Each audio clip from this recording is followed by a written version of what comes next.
시청자 여러분들이 많이 사랑을 해주셔서 구독자가 이런 속도로 늘어나고 있습니다. 앞으로도 계속 좋은 정보를 제공해 드릴 테니까요. 많이 좀 참여를 해주시고 제 방송을 즐겨주셨으면 좋겠습니다. 고맙습니다, 여러분.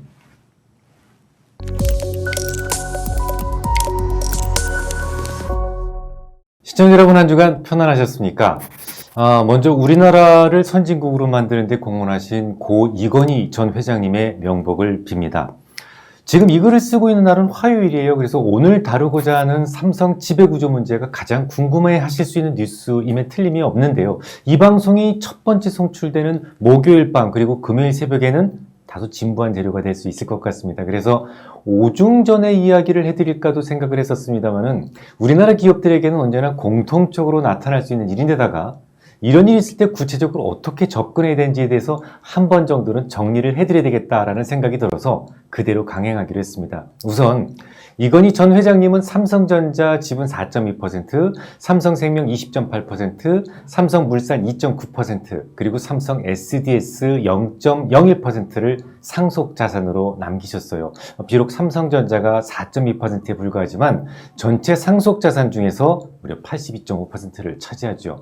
이들 네 종목은 첫날부터 대부분 강세를 보였는데요. 그 중에서 시가가 가장 높았던 종목은 삼성생명과 삼성물산이었어요. 사실 이 중에서 삼성전자는 좀 살짝 하락하지도 않을까라는 생각을 했었습니다만 그마저도 월요일에는 소폭 올라서 마감이 되었죠.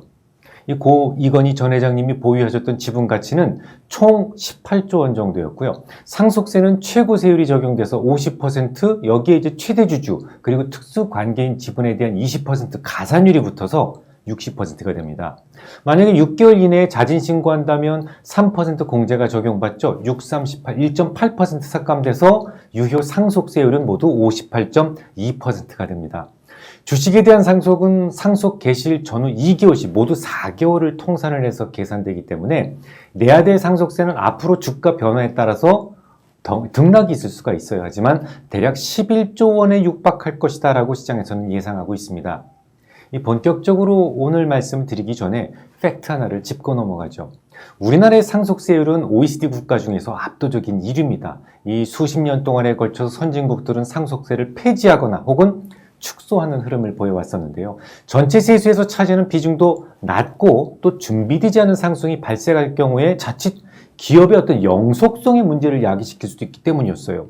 하지만 우리나라는 묘하게도 이 대기업에 대한 왠지 모를 적개심이 있는 탓에 오히려 강화되는 추세에 있었죠. 그러다 보니까 대기업에게는 상속 문제가 기업 생존의 가장 중요한 고민거리가 되어 왔습니다.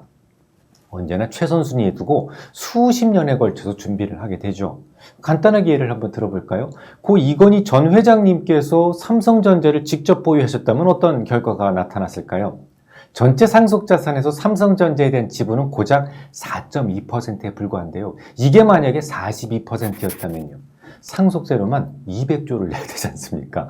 상속세 납부를 위한 재원을 만들 수 없다면 회사를 매각해야만 하는 일이 벌어질 수도 있어요. 그래서 삼성전자의 지분율을 최소화하되 그 삼성전자를 지배할 수 있는 회사를 위에다 두고 간접적으로 지배하는 방법으로 경영권을 행사해 왔단 말입니다. 과거에는 우리 개인 투자자들이 전혀 매수할 수도 없었던 에버랜드라고 하는 아주 작은 장외 주식이 삼성그룹의 최상위에서 실질적 지주사 역할을 한 적도 있었는데요. 최근에는 삼성생명이 삼성전자에 대한 지주사 역할을 해왔었죠. 이 삼성전자에 대한 지분율은 8.5%를 소유하고 있었기 때문인데요.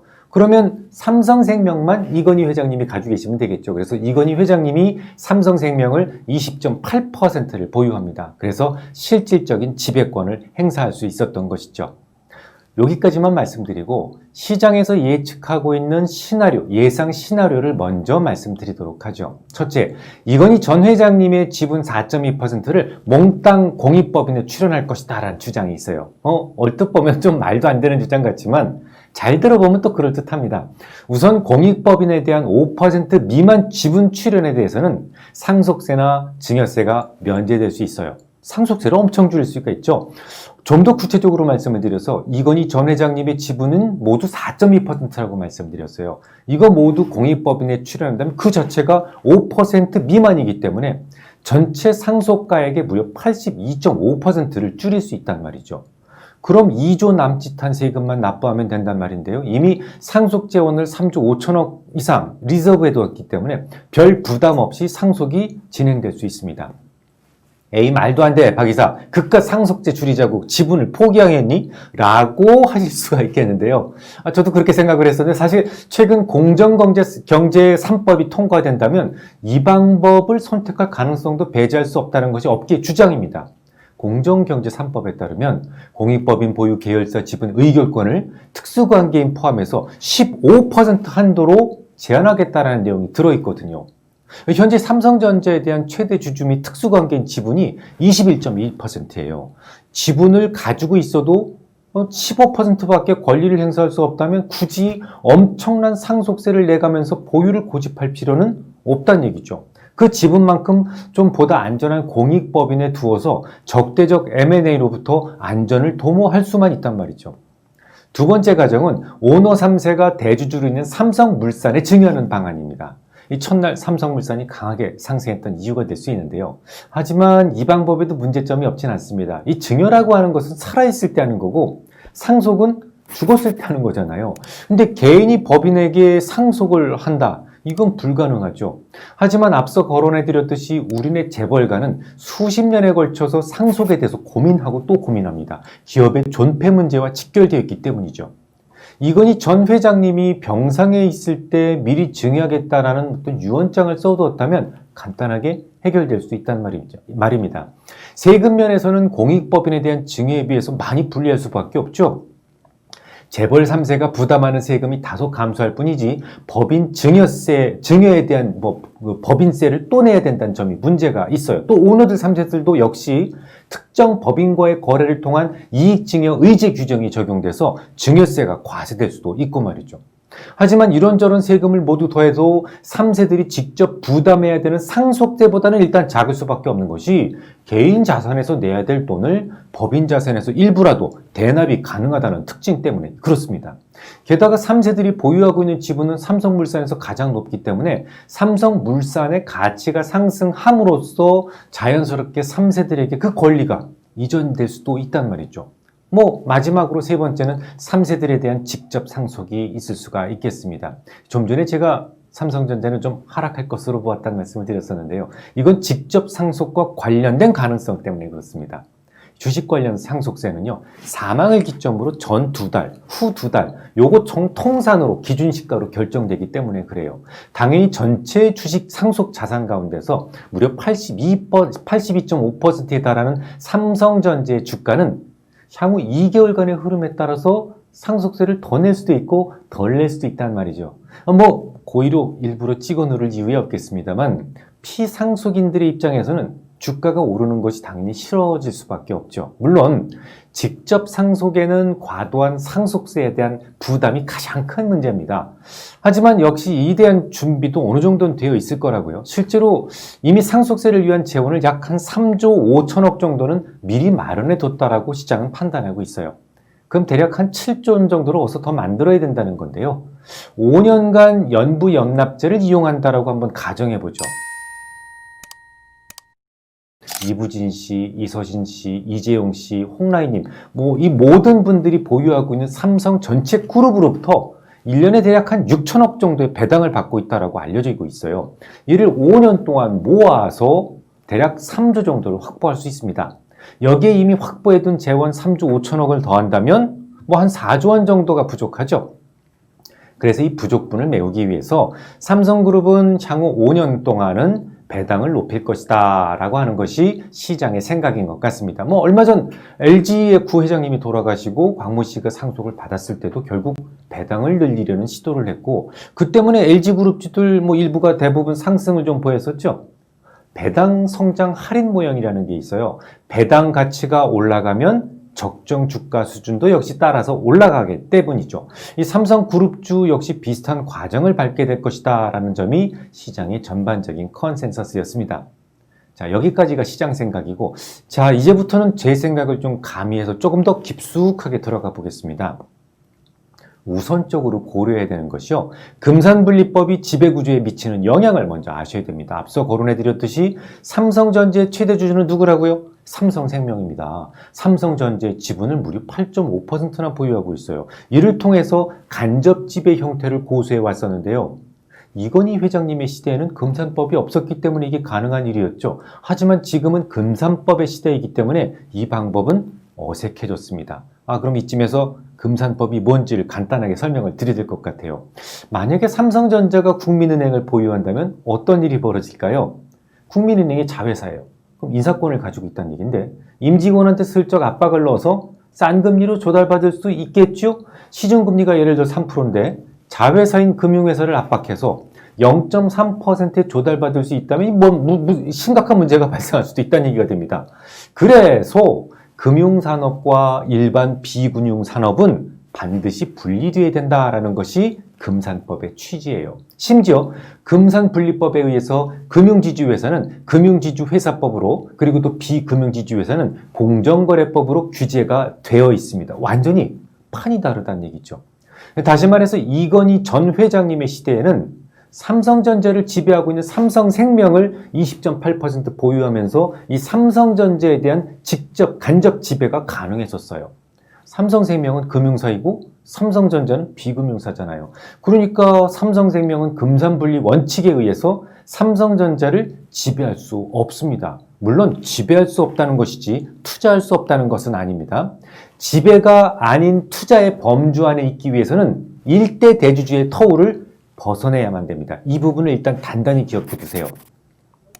삼성그룹은 금산분리 원칙을 지키기 위해서는 대략 두 가지의 방법이 고려될 수 있습니다. 첫째, 그룹 전체에서 금융계열과 비금융계열을 분리해서 각각의 지주회사 체제로 가는 거예요. 이병철 창업자님 사후에 이건희 전 회장님이 삼성그룹을 맡고 이명희 님이 신세계를 맡았던 것처럼 비금융을 이재용 씨가 맡고 금융은 그 외 3세대 피상속자가 맡을 수도 있다라는 말이죠. 이론적으로는 가장 좋은 방법입니다. 아마도 초기에는 이런 방법도 고려되었을 것으로 생각되는데요. 실제로 삼성물산은 지금 삼성전자 지분을 5%까지 가지고 있습니다. 삼성생명도 지배하고 있기 때문에 그룹 최상단에 이미 삼성전자를 좌우할 수 있는 위치에 있거든요. 물론 지배주주 일가의 삼성물산에 대한 지분율 31.6%로 현재 가장 높습니다. 그렇다면 간단하게 삼성물산이 삼성생명이 가졌던 삼성전자 지분을 싹 인수할 수 있다면 명실공히 삼성그룹의 최상위 지주회사가 될 수 있다는 얘기죠. 하지만 이 방법도 치명적인 문제점이 있어요. 지주회사가 되기 위한 최소 지분 확보 문제가 발생하거든요.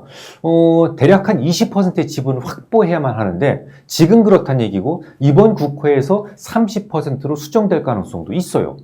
이미 삼성전자는요, 세계적인 거물입니다. 삼성물산이 뭔 돈이 있어서 삼성전자의 지분을 무려 20% 혹은 30%까지 취득할 수 있을까요? 삼성전자의 시가총액을 350조만 잡아도 70조 원을 쏟아부어야 된다는 얘기입니다. 이게 만약에 국회에서 30%로 상향된다면 110조 이상은 사야 돼요. 그냥 불가능하다고 보시면 됩니다. 그럼 차선책은 뭘까요? 과거 기업저승사자로 통했던 김상조 씨가 주장했던 방법이 이상적이라는 생각인데요.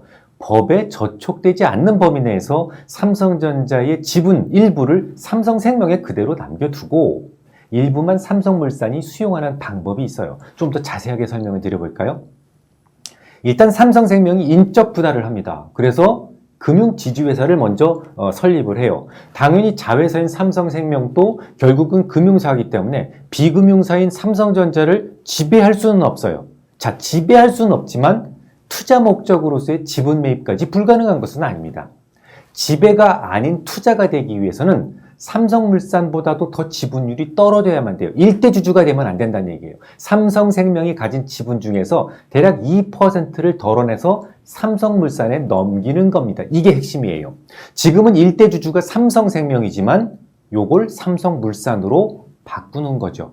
일단 지주회사 체제를 출발하게 되면 법적으로 보장된 기간이 5년, 2번 정도를 1년씩 연장할 수 있습니다. 그러면 최대 7년이라는 유예기간이 있기 때문에 이 기간 안에만 삼성물산으로 삼성전자의 지분을 넉넉하게 2% 정도만 처분해 준다면 법적으로 문제되지 않는 금융지주회사 체제가 완벽하게 구성될 수 있어요.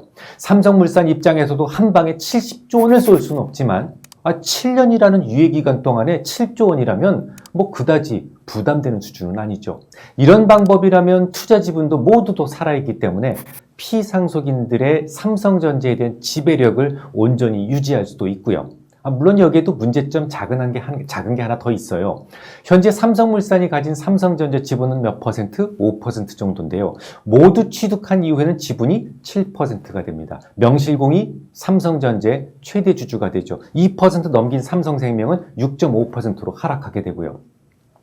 최대 주주가 되는 순간 법적으로 바뀌는 게 있습니다. 지금까지는 대차대조표상의 삼성전자 지분은 매도 가능 금융자산, 그러니까 available for sale이라는 항목으로 분류되어 있었는데요. 이걸 컨트롤할 수 있는 정식 자회사가 된다는 것이 문제입니다. 이때부터 삼성물산의 지주 비율은 61%로 상승을 해서 공정거래법상 지주회사 요건인 50%를 넘어서게 되고 결국 삼성물산은 비금융지주회사로서의 전환이 요구됩니다. 즉시 자회사인 삼성전자의 지분을 20%까지 끌어올려야만 하는 문제가 발생해요. 법 개정되면 물론 30%고요. 결국 다시 70조 이상 쏟아 부어야만 된단 말인데요. 하지만 이 문제는 얼마든지 회피할 수 있는 방법이 있습니다. 삼성그룹사 내 몇 개 회사를 합병해서 지주 배율을 50% 미만으로 낮추는 것은 일도 아니니까요. 오늘 조금 어려우셨습니까? 다 됐습니다. 이제 모두 정리해보죠. 앞서 거론해드렸던 최대 7년까지 유예를 받을 수 있는 혜택도 중요하지만 인적 분할 이후에 주식 교환을 해야만 하는 과정에서 발생한 양도 차익에 대해서도 내년까지는 과세 이연이 가능합니다. 결국 삼성그룹의 지배구조는 적어도 내년까지는 완벽하게 결정이 돼야만 혜택을 받을 수 있다는 말이에요. 이건희 전 회장님이 상속 개시를 기점으로 매우 빠른 변화가 예상되는 이유가 됩니다. 향후 삼성그룹의 지배구조의 핵심에 있을 가장 유력한 회사는 삼성물산 그리고 삼성생명이 될 것으로 보입니다. 지배권 유지와 상속 재원 마련을 위해서 가장 안전한 길이 필요하다는 관점에서 생각한다면 삼성물산은 앞으로 5년에서 7년에 걸쳐서 2% 수준의 삼성전자 지분을 받기 위한 준비 작업이 필요합니다. 대략 한두 차례 이상의 몸집 불리기를 위한 합병이 이어질 가능성이 높아요. 삼성생명은 금융지주사와 영업회사로의 인적 분할 가능성이 있고요. 삼성전자 지분에 대한 매각 가능성이 있습니다. 한 가지만 더 말씀드리자면 아마도 이건희 전 회장님이 보유하셨던 삼성생명 20.8%는 모조리 이재용 씨에게 갈 가능성이 높습니다. 그렇게 생각하는 이유가 있는데요. 이 특수관계인이 금융회사 지분을 매입하려 한다면 금융당국의 승인이 필요해요. 지금까지 알려진 바로는 오너 3세들 중에서 오로지 이재용 부회장만이 유일하게 지난 2014년 11월에 이 자격을 금융당국으로부터 득한 상황이에요. 현재로선 법적으로 이재용 부회장만이 고 이건희 전 회장님의 삼성생명 지분을 상속할 수 있단 말이죠. 앞서 말씀드렸죠. 재벌가에서는 상속 문제가 기업 존속을 위한 최선순위 고민이라는 말씀이요. 2014년도라면 딱 병상에 드셨을 때입니다. 그때 이미 이재용 씨에게 지분 승계 구도를 만들어 두셨다면 삼성생명이 지배구조에서 향후 중요한 역할을 하게 될 것이다라는 것이 어느 정도는 결정되어 있었단 말이죠. 시청자 여러분 안녕하십니까? 11월 9일 공개방송이 준비되어 있습니다. 저는 1년에 4번만 공개방송하는 거 아시죠? 4분기 공개방송 날짜가 11월 9일로 잡혔는데요. 많은 분들이 궁금해 하실 것 같습니다. 지금까지 오르던 종목이 계속 갈지 아니면 새로운 주자가 나타날지 말이죠. 이번 공개방송에서는 그런 부분들을 조금 더 말씀드릴 생각이고요. 또 여러분들이 가지고 계신 종목이 이게 좀 가지고 있어도 되는지 아니면 지금 버리고 다른 종목으로 갈아타야 되는지 이런 부분들도 제가 성실껏 설명을 드리려고 합니다. 11월 9일 잊지 마시고 꼭 뵙기를 바랍니다.